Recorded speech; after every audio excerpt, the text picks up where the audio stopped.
आदाब नाज़रीन, Z news में आपका खैर मकदम है। जिला पुलिस से पीडीपी के स्टेट सेक्रेटरी जावेद चौधरी ने जेड न्यूज़ से बात करते हुए बताया कि किस तरह जम्मू कश्मीर के नौजवान बेरोजगारी की मार झेल रहे हैं। बेरोजगारी अरूज पर है। उन्होंने बताया कि दफा 370 और 35A के टूटने से हमारी आवाम को क्या नुकसान उठाना पड़े। उन्होंने पीडीपी पार्टी की भी पॉलिसी वाज़ेह की। आगे देखिए हमारे नुमाइंदा जहांगीर अहमद की रिपोर्ट। देख रहे हैं जेड न्यूज़। इस वक्त हमारे साथ पीडीपी के स्टेट सेक्रेटरी जनाब जावेद चौधरी साहब हैं। जावेद साहब बताएंगे कि जो आपके स्पोक पर्सन दो तीन दिन के टूर पे हैं, पुंछ के दौरे पे, तो क्या क्या पैगाम लेके के आए हैं और क्या कहेंगे आप?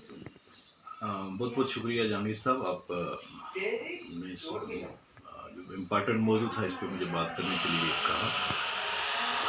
हमारी पार्टी के चीफ स्पोक्स पर्सन सोहेल बहारी साहब और अनंतनाग रजौरी पार्लिमानी कंस्टिट्यूंसी के यूथ कोऑर्डिनेटर नजमू साकब साहब आजकल रजौरी पुंछ के दौरे पर हैं।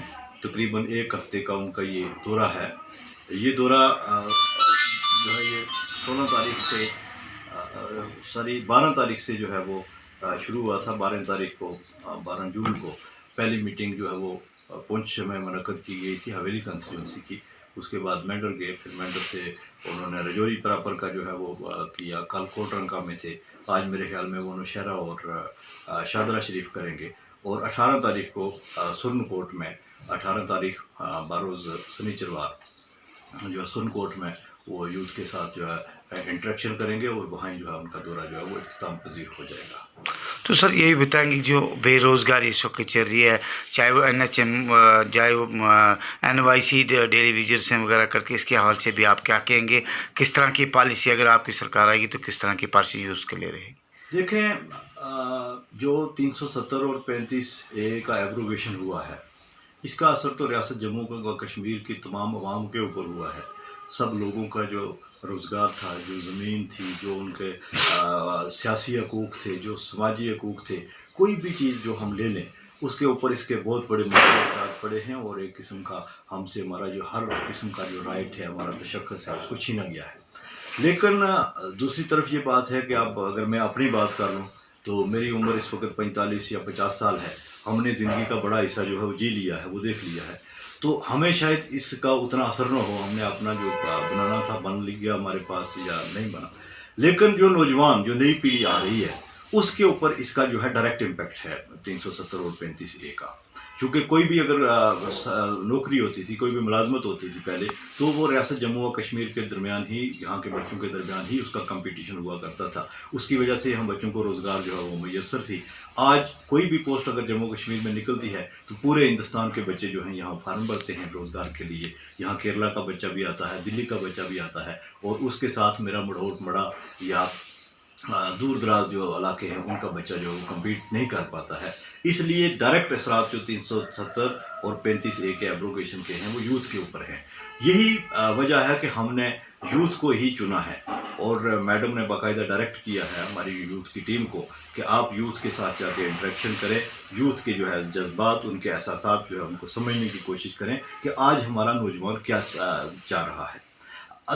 हमारी जो मौजूदा सरकार है वो एक तरफ तो बहुत सारे मैंने कई बार देखा कि वो पंचायत के थ्रू, पता नहीं किसके थ्रू, VLW के थ्रू कहती है जी आप यूथ क्लब बनाओ, गांव में बच्चों को इकट्ठे करो, नौजवानों को इकट्ठे करो। लेकिन आज तक 2 पैसे का फ़ायदा किसी यूथ क्लब में किसी नौजवान, किसी बच्चे को नहीं मिला है। किसी को कोई रोज़गार नहीं मिला है, किसी को कोई रोज़गार का ज़रिया नहीं मिला है। तो ये सिर्फ जो है आई वाश करने की बात है। दूसरी तरफ आप देख लें, BSF की भर्ती हुई, उसका धरना जो है 1 साल चला जम्मू में कि इसके ऊपर भी जो है वो धांधली हो गई है। जो बच्चे हमारे लगे हुए थे, जैसे आपके NRHM जो थे, उन्होंने पिछले 1 साल 2 साल जो है उसके लिए वैक्सीन के लिए कैसे घर घर बेचारों को भगा के ज़बरदस्ती लोगों को इंजेक्शन करवाए, उनके पीछे उनको डराते रहे। आज जब थोड़ा सा कोविड का मामला थमा तो इस वक्त वो बेचारे उनको नौकरी से निकाल रहे हैं। वो सारे के सारे स्ट्राइक पे हैं। आपके रहबरे ज़रात हो गए, रहबरे खेल हो गए, जो दूसरे हैं आपके डेली विजर्स हैं, सब के सब धरने पे हैं, सब के सब सड़कों पे हैं। उनको नौकरियों से निकाला जा रहा है। और एक जो हमारे बेरोजगार लड़के होते थे उनके लिए सेल्फ हेल्प ग्रुप क्रिएट किए थे मुफ्ती साहब की तरफ से कि जो नौजवान पढ़ के आएगा, इंजीनियरिंग की डिग्री लेके आएगा, एक तरफ एक बड़ा ठेकेदार पहले बैठा हुआ है, वो जो है वो कंपटीशन में उसके बराबर जो है वो नहीं पहुंच सकते हैं। तो उन्होंने एक सेल्फ हेल्प ग्रुप क्रिएट किया था जिसमें बेरोजगार नौजवान जो है वो इकट्ठे होकर आपस में मिल के जो है उनके लिए एक बाकायदा जो है वो रिजर्वेशन थी कि इतने परसेंट जो है जो ठेके हैं जो काम है वो सिर्फ उन लड़कों को मिलेंगे जो बेरोजगार हैं, उसको भी इस गवर्नमेंट की तरफ से ख़त्म किया गया। इसके साथ साथ जो हमारे गांव के लेवल पे नौकरी मिलती थी रहबर तालीम की या रहबर खेल की, रहबर ज़राअत की, वो सारे के सारे कंसेप्ट जो है वो ख़त्म किए गए। एक तरफ से हम अगर कहें तो पूरे के पूरे जो नौजवान नस्ल है उसको बेरोजगारी की तरफ धकेला जा रहा है, उसको गैर यकीनियत की तरफ धकेला जा रहा है। और यही वजह है कि आज कश्मीर के हालात जो हैं दिन ब दिन जो है वो ख़राब होते जा रहे हैं। कश्मीर में मिलिटेंसी बढ़ रही है। एक बार फिर नवे की दाई की तरह जो है कश्मीरी पंडित या जो हिंदू समाज के जो मुसलमान जो मुलाजिम हैं कश्मीर में, या इवन कश्मीरी जो पॉलिटिशियन हैं या जो एम्प्लॉइज़ हैं वो कश्मीर छोड़कर भागने पे मजबूर हैं। ये सारी की सारी जो चीज़ें हुई हैं ये मौजूदा सरकार की गलत नीयत, गलत पॉलिसी, और सिर्फ इसको एडवर्टाइज़ करने के लिए कि हमने 370 और 35 से तोड़ के पता नहीं कितना बड़ा जो तीर मार दिया और इन्होंने सारे जम्मू कश्मीर को एक किस्म की आग में धकेल दिया है। और दूसरी तरफ अगर आप डेवलपमेंट की बात करेंगे, मैं चैलेंज करता हूँ आज की डेट में भी, आप मेरे साथ चलो, कोई सड़क सुरनकोट की ले लो, हमारी एक सड़क है शींदरा लिंक रोड, आप उस पर चलो, आप मोड़ा पिछाई से हाड़ी एक सड़क है उसके ऊपर चलो, आप मढ़ोड़ रोड पे चलो, आप मड़ा की सड़क के ऊपर चलो, जिस सड़क के ऊपर आप हो गया मैं आपको लेके चलूँगा। आप मंडी फागना रोड है बफलियास उसके ऊपर चलो, कहीं पे आपको जो डेवलपमेंट नज़र नहीं आती है। करोड़ों रुपए के जो ये नहीं अरबों रुपए के बिल जो हैं वो कागजात करवाए हैं ठेकेदारों ने, उन्होंने बिल निकाले हैं सरकार के साथ मिलके। मुझे हैरानगी होती है ये ईडी जब ये जो है बड़े बड़े लीडरों का आज टीवी पे न्यूज़ चलती है जी राहुल गांधी के पीछे ईडी है, फारूक अब्दुल्ला साहब को ईडी ने बुला लिया।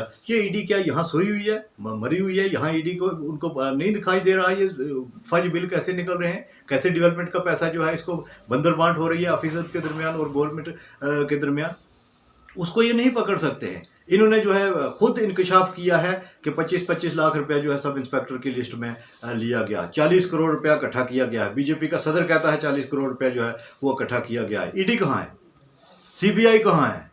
इधर इनको दिखाई कुछ नहीं देता है, इधर इन्होंने कुछ नहीं करना है। ये सिर्फ एक जो है पॉलिटिकल रिवेंज के लिए, पॉलिटिकल लोगों को दबाने के लिए, अपोजिशन को हिंदुस्तान में कमज़ोर और ख़त्म करने के लिए सारी की सारी एजेंसीज़ को लगा रखा है। और जो एक्चुअल वर्क सरकार का होना चाहिए था उसमें 100% ये सरकार फेल है और उसकी तरफ से कुछ भी नहीं किया जा रहा है।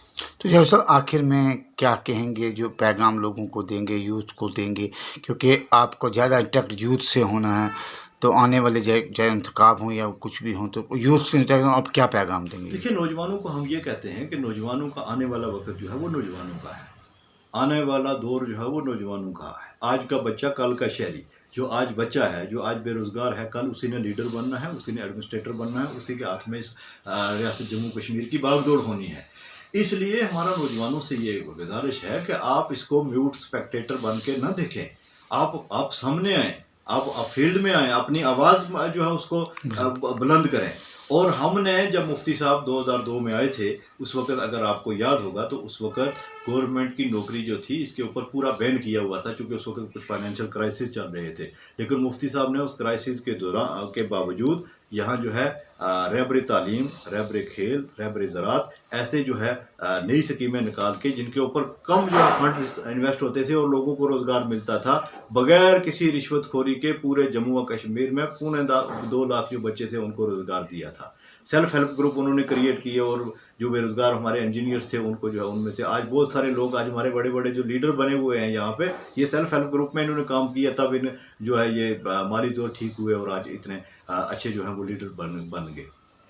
उसके साथ साथ उन्होंने जो यहाँ बच्चों के पढ़ने के लिए हमारी नई यूनिवर्सिटी बनी मुफ्ती साहब के दौर के बीच में, हमारी जो नई जो है सड़कें बनी, यहाँ डेवलपमेंट हुई। इसलिए नौजवानों को हम कह रहे हैं कि आप अपनी आवाज़ बुलंद करें, आप पीडीपी के साथ जुड़ें, आप पीएजीडी के साथ जुड़ें और जुड़कर जो अगर आने वाले इंतखाब, मुझे नहीं पता ये करवाएंगे नहीं करवाएंगे या कब करवाएंगे, लेकिन जब भी इंतखाब हों इनको मुंह तोड़ जवाब दें और इस सरकार को यहाँ से भगाएं ताकि जो नौजवान है उसका फ्यूचर जो है वो यहाँ सिक्योर रह सके। अगर ऐसा वो नहीं कर पाए, यहाँ बीजेपी आई या बीजेपी ने अपने इत्तेहादियों के साथ मिलकर यहाँ हुकूमत बना ली, तो यहाँ तो नौजवानों का फ्यूचर पहले ही इन्होंने डार्क किया है, इसको डार्केस्ट कर देंगे दुनिया में कोई ऐसी मिसाल नहीं मिलेगी कि जैसे जम्मू कश्मीर के नौजवानों को, बच्चों को यहाँ कुचला गया है। और यही वजह है कि आज जो यहाँ के हमारे बच्चे जो हैं वो ड्रग में मुलव्वस हो रहे हैं, बच्चे जो हैं वो खुदकुशी कर रहे हैं, वो जो गलत तरफ वो जा रहे हैं। उनके लिए उनको जो है अवेयर करने की ज़रूरत है, उनको मेन स्ट्रीम में लाने की ज़रूरत है और उनको जो है इन्वॉल्व करने की ज़रूरत है।